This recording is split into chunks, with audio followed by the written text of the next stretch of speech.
আসসালামু আলাইকুম রহমতুল্লাহি ওয়া বারাকাতু। আপনারা সবাই কেমন আছেন? আশা করি আলহামদুলিল্লাহ ভালো আছেন। আমি আজকে যে বিষয়টা নিয়ে আলোচনা করব সেটা বহুমূত্র বা ঘন ঘন পেশাব। এই ঘন ঘন পেশাব বহু কারণে হতে পারে। প্রথমত ডায়াবেটিস থাকলে হতে পারে। এটা আমরা জানি যে যদি ডায়াবেটিস হয় ঘন ঘন পেশাব হয়, কারণ শরীরের মধ্যে সুগার বেড়ে যাওয়ার কারণে এই সমস্যাটা হতে পারে। কিন্তু ঘন ঘন পেশাবটা আসলেই একটা সমস্যা। কিন্তু ঘন ঘন যে পেশাব হইতেছে আমরা এটা বুঝবো কেমন করে যে আমরা ঘন ঘন পেশাব? এক কথায় বলতে গেলে যদি একটা ন্যাচারাল পুরুষের ৫-৬ বার যদি পেশাব হয় তাহলে এটা স্বাভাবিক পর্যন্ত ধরা হয়। ৫-৬ বারের যদি উপরে হয় তাহলে এটাকে ঘন ঘন পেশাব বলে গণ্য করা হয়। দেখা যাচ্ছে আপনি একটু পানি খাইছেন, ২-৩ বার বাথরুমে যাইতে হইতেছে। রাত্রিবেলা ঘুমাইছেন, দেখা যাচ্ছে যে রাত্রে যে স্বাভাবিক যদি একবার উঠে আপনি পেশাব করেন তাহলে ওটাকে স্বাভাবিক ধরা হয়। কিন্তু দেখা যাচ্ছে ঘুম থেকে উঠে ২-৩ বার পেশাব করতেছেন, এটা আসলে একটা বিরক্তকর বিষয়। তখন আপনি বুঝবেন যে আপনার ঘন ঘন পেশাব। এটা পেশাব ঘন ঘন হওয়ার অনেকগুলা লক্ষণ আছে। তার মধ্যে আপনার কিডনির সমস্যা হইলে আপনার ঘন ঘন পেশাব হইতে পারে। পাথর হইলে আপনার ঘন ঘন পেশাব হইতে পারে। ইনফেকশনের কারণে আপনার ঘন ঘন পেশাব হইতে পারে। তা আপনার এই বিষয়গুলো লক্ষ্য রাখতে হবে যে আপনার পেশাবে জ্বালা পোড়া আছে কিনা, বা পেশাব করলে আপনার তলপেটে ব্যথা করতেছে কিনা, বা রক্ত ভাব আছে কিনা। আর যদি আপনার জ্বালা পোড়া করে তাহলে আপনার ইউরিন ইনফেকশনের সমস্যা। আর যদি আপনার দেখেন পেশাব করতে রক্তের মতো লাল লাল বোঝা যাচ্ছে তাহলে এটাকে পাথর ধরার লক্ষণ হিসাবে গণ্য করা হয়। এভাবে আসলে অনেকগুলা বিষয় আছে যেগুলা কারণে এই বহুমূত্র হতে পারে, এবং যারা বয়স্ক আছে তাদের ক্ষেত্রে হতে পারে।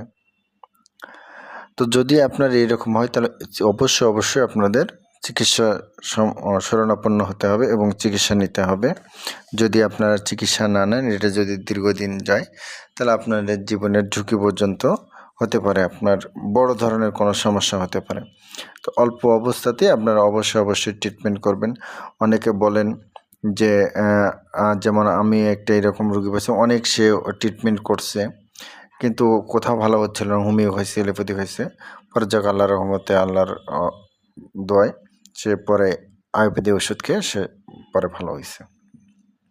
এবং আরও একটা রুগী দেখা যাচ্ছে যে এরকম আছে, তারপরে সে ট্রিটমেন্ট করলো, কমছে, কিন্তু তারপরে একটু ভাব ছিল, পরে আলট্রাসাউন্ড করে দেখা গেলো তার পেশাবের থলির রাস্তার মধ্যে ছোট একটা টিউমার, তার কারণে এই সমস্যাটা হচ্ছিল। টিউমার অপারেশনটা করার পর ইনশাল্লাহ ঠিক হয়ে গেছে। তো যদি আপনারা এরকম হয় তাহলে আপনারা আয়ুর্বেদিক শাস্ত্রে কী ওষুধ চিকিৎসা করবেন আমি সেই কথাটা বলে দিচ্ছি। আপনারা যদি এটা নিজেরা তৈরি করে খান তাহলে ইনশাল্লাহ আমি আশা করি আপনাদের এই সমস্যা থাকবে না। আপনারা অনেকেই দুবলা ঘাস চেনেন।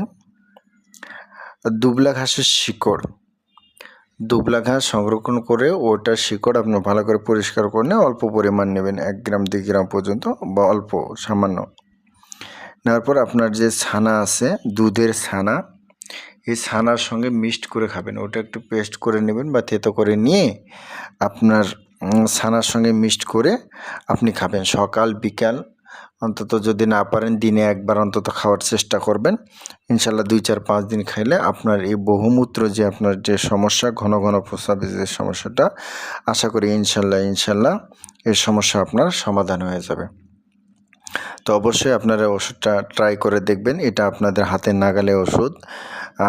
আর আমার চ্যানেলটা সবাই সাবস্ক্রাইব করবেন প্লিজ। আর যারা সাবস্ক্রাইব করেছে তাদেরকে ধন্যবাদ। আর সবসময় আমার পাশে থাকবেন, এবং আরও অন্যান্য ভিডিও ও রোগ বিষয়ে আমার চ্যানেলে আছে, অবশ্যই চ্যানেলটা একবার করে আসবেন, অবশ্যই আপনাদের উপকার হবে।